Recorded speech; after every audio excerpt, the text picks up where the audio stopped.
You're trying, aren't you? You've read the books, you listen to the podcasts, you tell yourself, don't let it get to you, but the frustration still boils over. That sense of calm you worked so hard for just evaporates. The second things don't go your way. When your boss shoots down your idea or some jerk cuts you off in traffic, the anger and disappointment win again. And you're left thinking, I must be practicing Stoicism all wrong. Here's the truth. You probably are. But it's not your fault.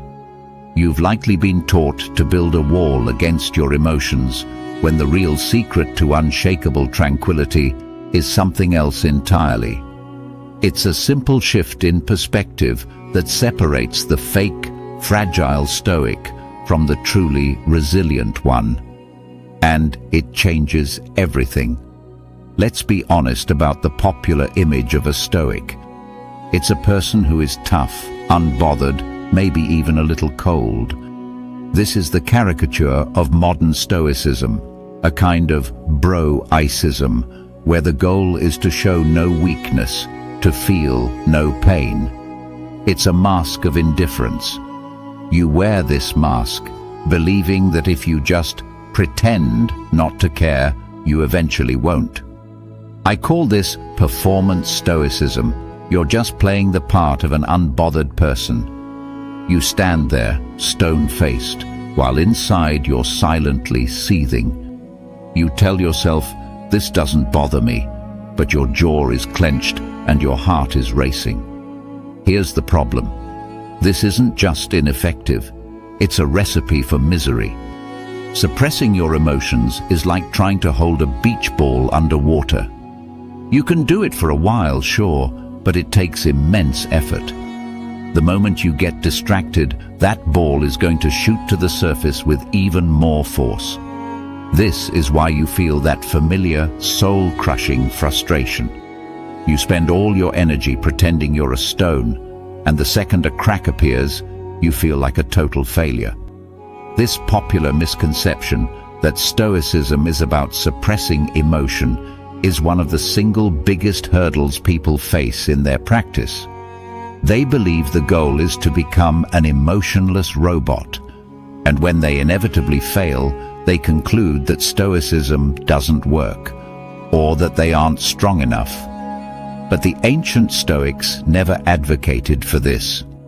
They were master observers of the human mind, the original psychologists in a sense, and they understood you can't just switch your feelings off.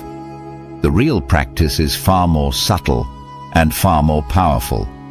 So if that's the wrong way, what's the right one? The alternative to this exhausting performance isn't about not feeling. It's about how you respond to what you feel. The foundational key that you've likely missed is a simple but profound principle, best articulated by the philosopher Epictetus. He called it the dichotomy of control. This principle divides everything in life into two categories: things you can control and things you can't. Now that sounds almost too simple. But look at what Epictetus actually put in each category. Things not in our control include our body, our reputation, our property, and what other people do. Basically, everything external to our own mind. And the things in our control, only a few things: our opinions, our choices, our desires, and our aversions. In short, all you really control is your own mind. This is the entire game. The Stoics argued that almost all human unhappiness comes from one simple error: trying to control what we cannot, while neglecting to control what we can. As Epictetus famously put it, we are disturbed not by things, but by the views we take of them. This leads us to the crucial distinction between fake indifference and real tranquility. It's the difference between an impression and your assent to that impression. Think of it like a notification on your phone. The initial flash of anger when someone insults you is an impression. It's the pop-up. It appears automatically. You can't stop that from happening. Performance stoicism makes the mistake of trying to prevent the notification from ever appearing in the first place. The real stoic practice is what you do next. You have a choice. Do you assent to that impression? Do you agree with it? Do you click on the notification, open the app, and start doom scrolling through a feed of outrage? Or do you just notice the notification, acknowledge it for what it is, and let it fade without engagement? That choice, to assent or not, is where all your power lies. The initial feeling isn't a moral failure, it's just data.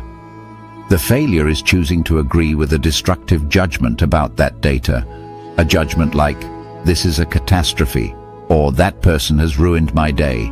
That's the part you control. True Stoic practice isn't about building a fortress to block out all feelings. It's about becoming a wise gatekeeper of your mind, deciding which thoughts get your approval. So how does this work in the real world, beyond the theory? Let's take two common scenarios where your peace of mind usually goes right out the window. Scenario 1. Frustration at work. Imagine you've poured weeks into a project. You present it to your boss, proud of the work, and they just tear it apart. They hate a key component and seem to dismiss all your effort. The impression hits you like a ton of bricks. A hot flash of shame, anger, and defensiveness. The thought screams in your head, "This is so unfair. My boss is an idiot and doesn't see my value." The performer, the practitioner of wrong stoicism, tries to suppress this. They'll stand there, nod blankly and say, "Okay, I understand," while their mind is a raging dumpster fire. They bottle it all up, and it leaks out later as passive aggression or complaining to co-workers. They're wasting energy trying to control their boss's opinion, something Epictetus would say is firmly outside of their control. The real Stoic, guided by the dichotomy of control, handles it differently. They acknowledge the sting of the criticism. They see the notification pop up, anger, shame, but they pause before they click. They don't assent to the thought, "This is a catastrophe." Instead, they focus only on what is within their control. They ask themselves, "Is any of this feedback useful? Is there a grain of truth here I can use to improve? My boss's mood is not in my control. The final decision is not in my control. But my response and my willingness to learn from this are in my control." They might say, "Thank you for the feedback. Can you help me understand the specific concerns you have here so I can fix them?" Their energy isn't wasted on internal rage or trying to change the unchangeable. It's channeled into productive action. They've taken their power back. Scenario 2. Personal annoyance. You're meeting a friend who is notoriously late. They text you, "Be there in 5, but 20 minutes later, you're still waiting. The impression is immediate. Irritation. The thought appears, "They have no respect for me. They don't value my time." The wrong Stoic sits there, stewing. They pull out their phone and scroll angrily, checking the clock every 30 seconds. They are trying to look unbothered, but their entire emotional state is now a prisoner of someone else's actions. They've handed their peace of mind over to another person's punctuality, something completely outside of their control. The real Stoic acknowledges that flicker of irritation. It's natural, but they refuse to assent to the judgment. "This is disrespectful, and my time is being wasted." They recognize their friend's lateness is outside their control. What is in their control? their own time and attention. Instead of seething, they see this as an unexpected gift of 20 minutes. They can read a few pages of a book, listen to a podcast, or just take a moment to people watch. When their friend finally arrives, they are genuinely calm because their tranquility was never dependent on their friend arriving on time. They controlled what they could, their own actions and judgments, and accepted what they could not. This is the fundamental shift. Your inner peace stops being this fragile thing that can be shattered by any external event, and instead becomes an inner citadel built on the bedrock of your own choices. The goal of Stoicism was never to become a stone, immune to feeling. That is a misunderstanding that leads only to frustration.